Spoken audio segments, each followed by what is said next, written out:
Hi అండి, అందరికీ నమస్కారం. ఈరోజు మనం రోజు ఉపయోగించే 3 ముఖ్యమైన పేమెంట్ ఆప్షన్స్ కోసం డిస్కస్ చేద్దాం. అవే UPI, debit card and credit card.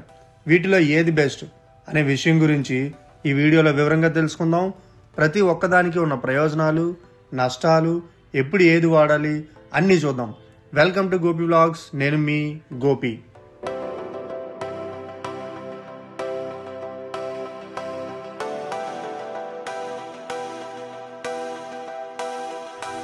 ముందుగా మనం యూపీఐ గురించి మాట్లాడుకుందాం.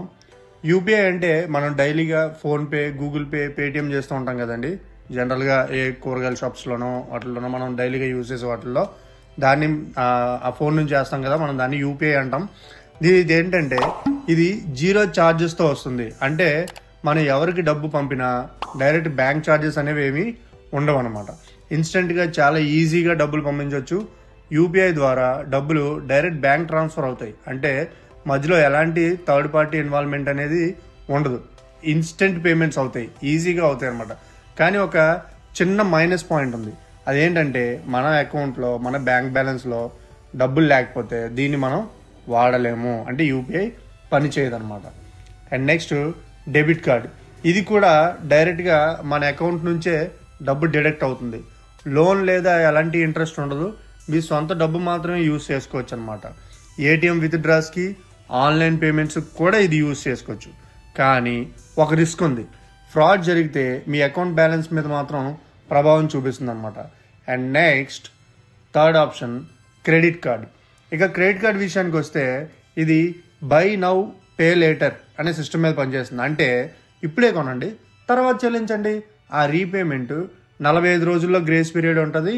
ఆ 45 డేస్లో మనం చెల్లించవచ్చు అనమాట. అయితే అదనంగా కొన్ని cash backs, reward points, offers వంటివి ఎక్కువగా ఉంటాయి. ఎమర్జెన్సీలో కూడా చాలా యూజ్ అవుతుందండి క్రెడిట్ కార్డు. కానీ సమయానికి రీపే చేయకపోతే చాలా ఎక్కువ ఇంట్రెస్ట్ పే చేయాల్సి ఉంటుంది. Minimum 30 to 40%.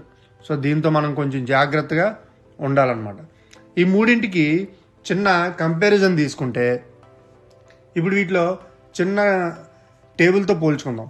UPI simple, charges లేవు. డెబిట్ కార్డ్ మీ సొంత డబ్బులు, సేఫ్ కానీ ఫ్రాడ్ రిస్క్ అనేది ఉంటుంది. క్రెడిట్ కార్డ్ ఆఫర్స్, ఫ్లెక్సిబిలిటీ, కానీ రీపేమెంట్ డిసిప్లిన్ మాత్రం చాలా అవసరం అన్నమాట. ఫైనల్గా ఒక కన్క్లూజన్ చూసుకుంటే, మొత్తంగా చెప్పాలనుకుంటే రోజువారీ లావాదేవీలకు యూపీఐ సరైనది. సేవింగ్స్ మైండ్ సెట్ ఉన్నవారికి debit card better. Offers and flexibility కావాలంటే క్రెడిట్ కార్డ్ ఉపయోగకరం. కానీ జాగ్రత్తగా వాడితే మాత్రమే. మీరు ఏ టైప్ యూజర్ అనేది దాన్ని బట్టి సరైన ఆప్షన్ ఎంచుకోండి. జాగ్రత్తగా ఉండండి, ఎలాంటి ఫ్రాడ్ ట్రాన్సాక్షన్స్కి గురి కావద్దు. ఈ వీడియో మీకు నచ్చితే లైక్ చేయండి, షేర్ చేయండి. ఇలాంటి ఫైనాన్స్ రిలేటెడ్ వీడియోస్ కోసం ఇప్పుడే సబ్స్క్రైబ్ చేయండి. నేను మీ గోపి, సైనింగ్ ఆఫ్.